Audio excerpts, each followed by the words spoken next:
So I entitled this Opportunity and Adversity in Becoming a Native Listener to focus my attention on the parts of my work that address the themes of this meeting. And I want to say also at the outset how much you'll see that I do the work that I do, and you'll see, anybody who knows what I do will see very familiar research presented, but you'll see that it's also, I'm asking a lot of new questions with it that have been, my movement to these kinds of new questions has been hugely influenced by my participation in the CFAR network. Okay, language acquisition is one of our crowning achievements. I like to think of language as one of the quintessential features, characteristics, capabilities of our species, and the acquisition of the native language begins very early. You can't hear me? Can you hear me now? Barely. Maybe he can turn that up? Is this better? Yes. Is that too loud? No. Okay. My voice has gotten softer. So we'll start over again. Language is one of our crowning characteristics as a species, and the acquisition of language begins, the acquisition of the native language begins as early as we can measure it. So here you see a newborn infant with her mother, and the mother is talking to the infant is watching, she's receiving speech from the moment she's born. We'll hear before as well. She's watching her mother's face. She's picking up characteristics of the visual, of the movements in the face that accompany speech, and she's receiving all of this in an incredibly supportive emotional context. So input is driving acquisition of the native language from the beginning of life, and it's through the perceptual systems that we first learn about the properties of the native language and use those to launch into acquisition more generally. But of course, language acquisition also requires biological preparedness. So even though Jujube is getting just as much language as James here, Jujube hasn't advanced very far.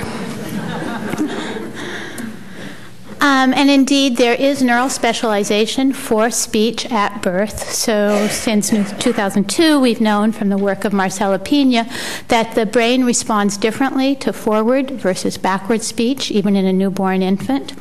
But more recently, we've shown in my lab that even this has an experiential basis in prenatal development. So the differential response to forward versus backward speech is seen really only for the native language. The brain treats both forward and backwards unfamiliar speech as language-like. And similarly, at birth, we have a preference for listening to speech over non-speech. So when given the opportunity to suck on a pacifier in order to hear this versus this, a newborn infant will choose to suck more to hear speech. However, at birth, it isn't a very specific preference, and the newborn infant will also suck more to hear a rhesus monkey call over sine wave analogs to speech. Only by 3 months of age or so does this become more specific, in which it's just to human speech and not to other kinds of primate vocalizations. It's Athena Vouloumanis' work.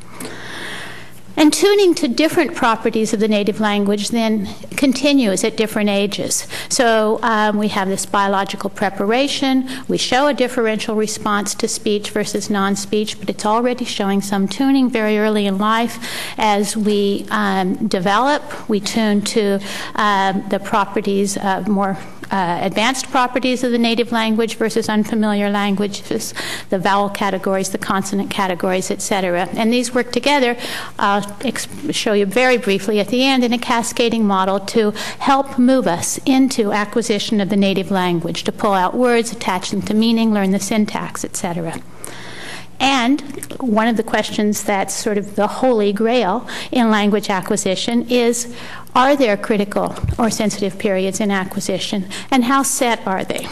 So some work from Marcela Pina's lab would ask whether they're maturationally based. So after just listening to Takao's talk, and clearly this figure is from his work,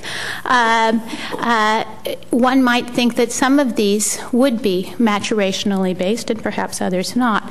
So what Marcela Pina and her colleagues did is they tested babies who were either full-term or born up to 3 months preterm on the timing of their sensitivity to a specific property that distinguishes similar languages, rhythmical characteristics. And this is something that typically tunes by around 4 to 5 months of age. And they asked whether it was driven by gestational age, which would be maturation, or whether it was driven by postnatal listening experience to the native language.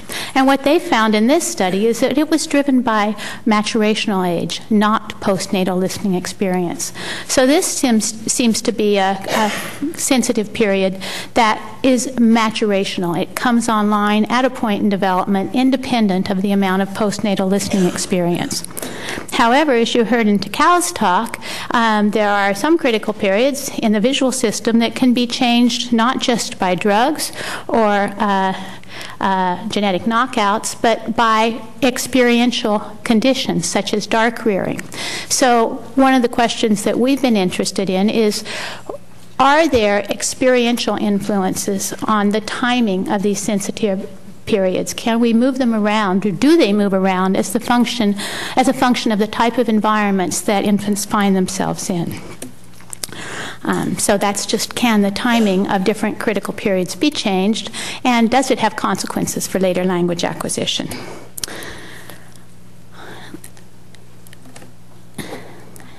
Every child has what we would consider both opportunity and adversity in their growing up, as Tom pointed out in his talk. And this is in part because of this complex interplay between nature and nurture that our network focuses on. We don't start with just biology or the environment.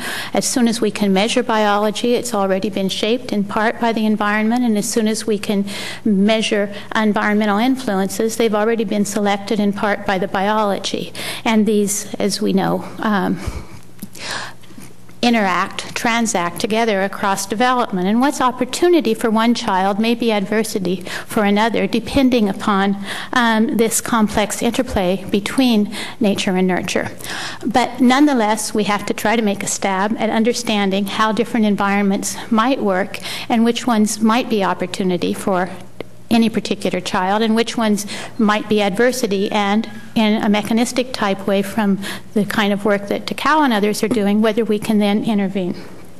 So I'm going to be looking at two types of opportunity and adversity, bilingualism and exposure to maternal depression and or antidepressants, and using two tasks as assays. And these are tasks that are part of the cascade of tuning to the native language across the first year of life: phonetic discrimination and visual language discrimination. So phonetic discrimination, something I've been working on for a long time, now recharacterized as perceptual narrowing. Thanks, Chuck Nelson. The idea is that when we're born, we're able to discriminate a lot more sound contrast than we might need in the language that we're growing up in. So for example, English has 6 stop consonants: ba, da, ga, pa, ta, ka.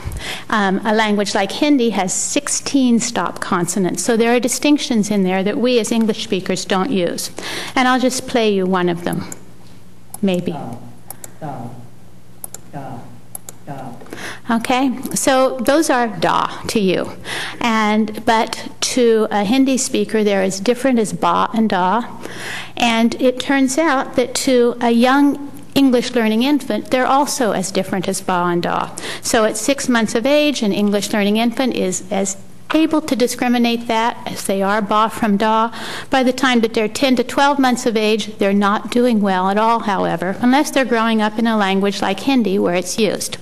So this is an example of the perceptual system being prepared early in life to learn the sound system of any of the world's languages. And what the input does is it narrows sensitivity to be specific to the language that the child's hearing. And it's not just losing sensitivities or declining in sensitivity to non-native contrasts. There's also a lot of evidence now that, of course, you sharpen your native categories as well. So it's both of those. The other phenomenon, and this has been replicated many times with many contrasts using a lot of behavioral techniques as well as electrophysiological techniques.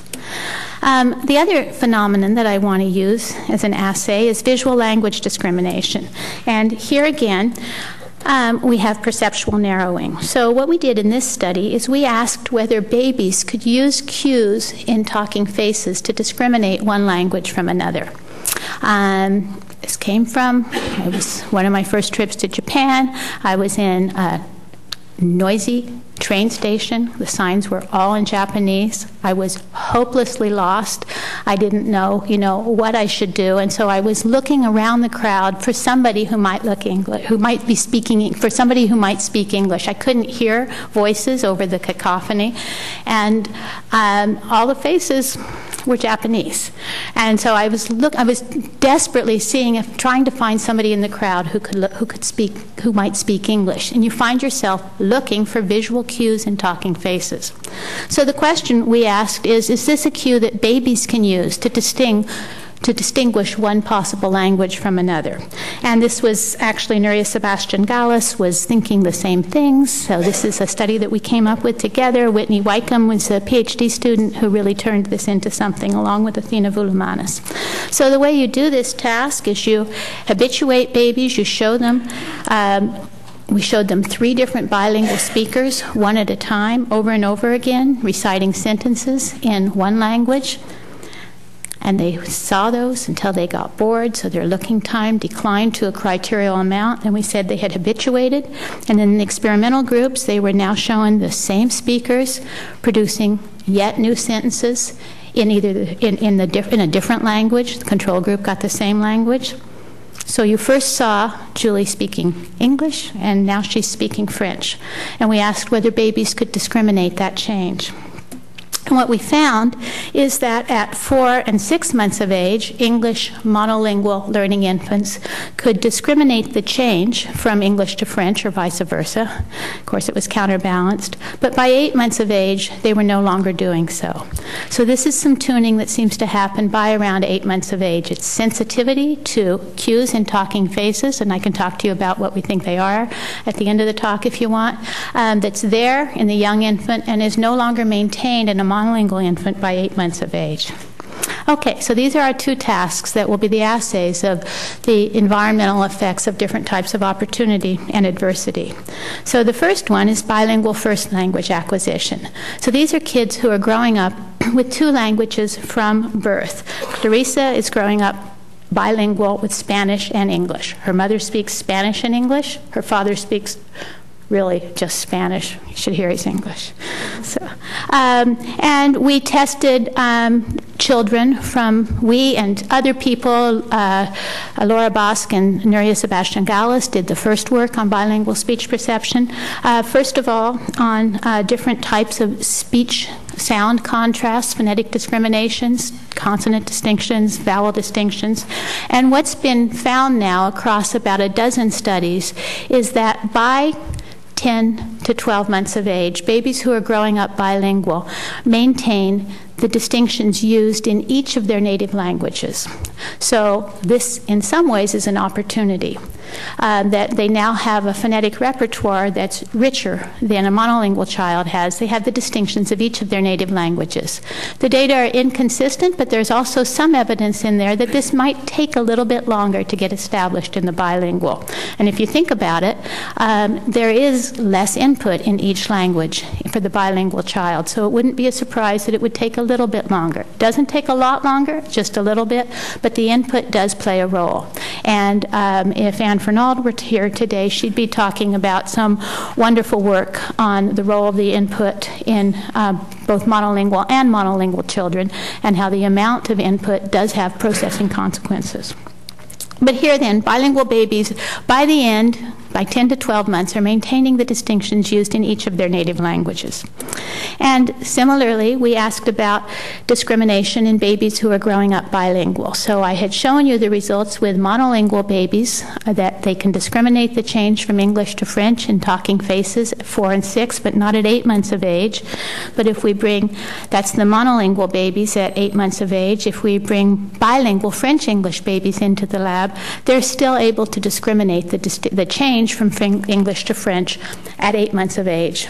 And this may be one of the cues that they use to figure out, hey, what's mom talking now? Now, it turns out in some more recent work that Nuri Sebastian Gallis and I have completed that this is a sensitivity that's maintained even for unfamiliar native languages. So babies who are growing up bilingual with Spanish and Catalan are also able to continue to pay attention to that distinction in that between English and French, visual English and French. So it seems this bilingual experience seems to tune not just sensitivity to the specific properties that the babies are experiencing, but it also seems to be tuning the attentional system to cues that might distinguish one language from another. This is an opportunity. It helps them with what they need, but it may have other processing consequences. The fact that they're paying attention to this could have other processing consequences. Okay. The other kind of experience that babies have, way too many babies have, is that they're born into, or actually even gestated in an environment of maternal depression. And so like 10 to 13% of mothers are depressed during their pregnancies, and some of these mothers choose to have antidepressant treatment. So in this set of studies, we're looking at the role, the effect of exposure to depression and or antidepressants on timing, again, of these two. I'm using these two assays to see whether an environment like depression or drug exposure could affect something as specific as the timing of changes in speech sound discrimination and or visual language discrimination. We know that there are correlations between maternal depression and poor developmental outcome, including in language and communication skills, but we don't know what the root is, what are the contributing factors to those delays. So this can help with that work. Now, this work was not just my idea.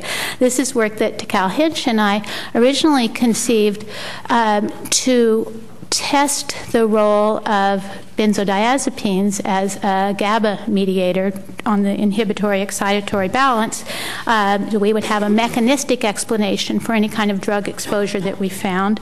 But in the time from when we conceived the grant to getting the funding, best practices changed, and depressed moms were no longer given benzodiazepines. They were given pretty much exclusively SSRIs or SRIs, serotonin reuptake inhibitors. And so, which are also perhaps have an effect on excitatory inhibitory balance, but it's a much more indirect route. It wasn't the specific route we wanted to study.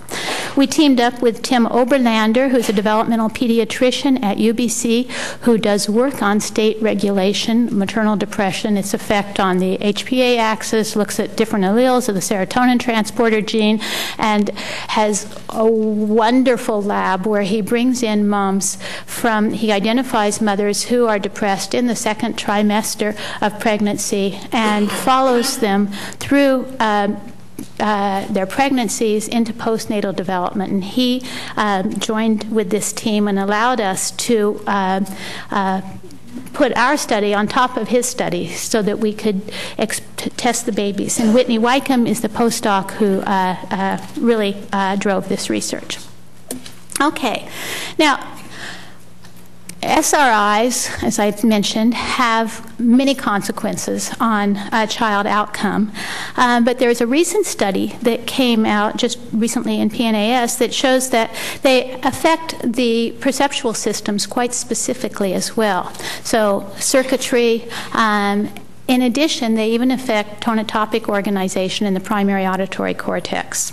And There's a possibility then that they will change the they do change the wiring in the brain in rats, and they also make rats more neophobic and anxious. So both specific tuning of the sensory systems as well as broader perceptual tuning. And maternal depression, as I mentioned, has consequences for language and learning. And some of the mediating factors might be that depressed moms use less infant-directed speech. These have all been shown to be true. They are less likely to label objects to their children. They engage in less joint attention, less symbolic play.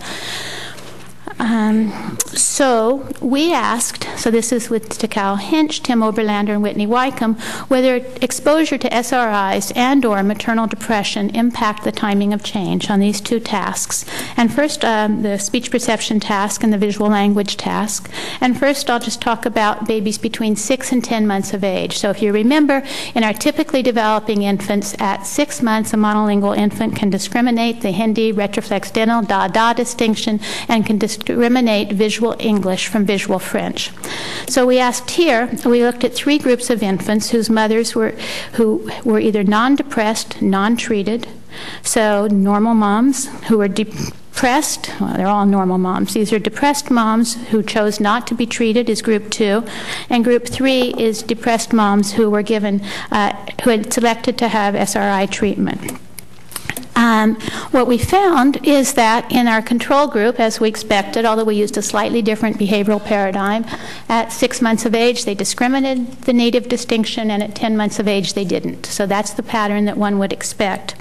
In our depressed non-treated, these were the babies, I'm sorry. So we're now testing the babies of these moms at 6 and 10 months. The babies of the depressed non-treated moms didn't show any evidence of discrimination at 6 months, which was surprising, but were discriminating the distinction still at 10 months of age. So we can draw 2 conclusions from this. First of all, they are maintaining sensitivity beyond an age that they should. Why they failed at 6 months, we don't know, but we think this might have to do more with sort of the neophobic and anxiety aspects of exposure to, well, that was to SRIs, but to just, we don't really know why they're not performing well. We think it might be, there might be a kind of learned helplessness. There's almost evidence of a familiarity over novelty preference there, and with a bigger N, that might be in place. So it could be that they're discriminating, but they're showing a different kind of pattern. But what is clear is that they're still continuing to discriminate beyond the age that they should. So we seem to have a delay in plasticity. And then our SRI-exposed infants are failing to discriminate at both ages. So this could be for 2 reasons. One could be that the exposure to SRIs has simply interfered with, interfered with the ability to perform in the task, or it could be that the critical period has been moved earlier. In the visual language task, we have exactly the same results. So our control group discriminates at 6 months, but not at 10 months. That's in blue. Our depressed exposure to depression group doesn't discriminate at 6 months, but does at 10 months. And our SRI-exposed infants were not discriminating the language change at either age. So by 10 months then, I've just explained this. We have typical pattern in the control group, an apparent delay, maintenance of plasticity longer than one would expect in the depressed groups, and we don't know what's going on in the SRI group. We didn't know whether it was that they couldn't do the task or whether the critical period had been moved earlier. So to address that question, we decided to test babies, to look at the data from babies at a younger age. So we looked at the data from these same infants at 36 weeks gestation. And it's been reported in the literature that babies, fetuses at this age, can discriminate vowels, but there are no reports of consonant discrimination until full term, till 40 weeks. And indeed, there are reports of failures for minimal pair consonant discrimination before 40 weeks gestation. So we decided to test both. And we decided that if SRI exposure interferes with processing, SRI-exposed fetuses, I should say fetuses, should fail to discriminate the vowels at 36 weeks if they just can't discriminate because of the SRI exposure and perhaps its effect on tonotopic organization. On the other hand, if SRI exposure accelerates the timing of plasticity, the fetuses but not control fetuses should discriminate the consonant distinctions. The exposed fetuses but not the control fetuses should discriminate the consonant distinctions at 36 weeks gestation. So the method, only about 3 minutes away, the method is that we played a speech sound distinction, a different one that was likely to be heard in utero, a voicing distinction, ta-da, to pregnant mothers. We put speakers right next to their abdomen, and we recorded the fetal heart rate. We would present a sound like ta, ta, ta for 30 seconds and then change to da. And we recorded the fetal heart rate for 10 seconds. We measured it before and after the change, and if they can discriminate, one would expect a deceleration in heart rate on the basis of previous data. And what we found is that replicating the previous work, both the non-exposed fetuses at 36 weeks did indeed discriminate the vowel change, that was A-E, and the SRI-exposed fetuses also discriminated it. So discrimination seems to be intact.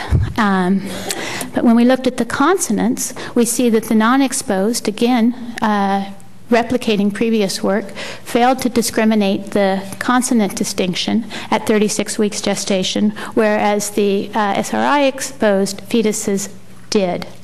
So on the basis of these data, we concluded that SRI exposure does accelerate the onset of consonant discrimination, and that could be why, and they failed at 6 and 10 months of age on the Hindi contrast, is that the whole period of sensitivity had been moved forward. They were discriminating too early and perhaps then retuning their categories earlier as well.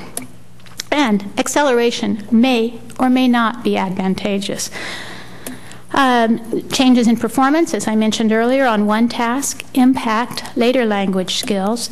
There's really lovely work from Pat Kuhl's lab that shows that the quality of native discrimination, discriminating native consonants, well, at like 8 months, predicts better language skills from 14 to 30 months of age, whereas better discrimination of a non-native contrast is correlated with worse language outcomes. And one of the reasons is we've shown in a number of studies that babies use the speech sound distinctions that they establish in the first year of life to guide word learning. So if you're growing up in a language like English and somebody says dog or dog, that should mean the same thing. If you're growing up in Hindi, it should mean two different things. And similarly here in Dutch, if you're growing up with Dutch, tam and tam can actually mean different things because vowel length is distinctive. So the speech sound categories established in the first year do guide later language. So a change in timing, if your categories are established too early when you haven't had enough input, you could have sloppy categories that are not so useful when you go on to word learning. And similarly, if you're bilingual, maybe it's advantageous to take a little bit longer to establish those categories given that you've been getting less input. So this kind of research then, understanding the steps in development, looking at specific aspects of language acquisition, not just language acquisition in general, and how they change as a function of different environments, can help us be in a position to turn adversity into opportunity. So thank you to my collaborators on this work, my lab, and the funders.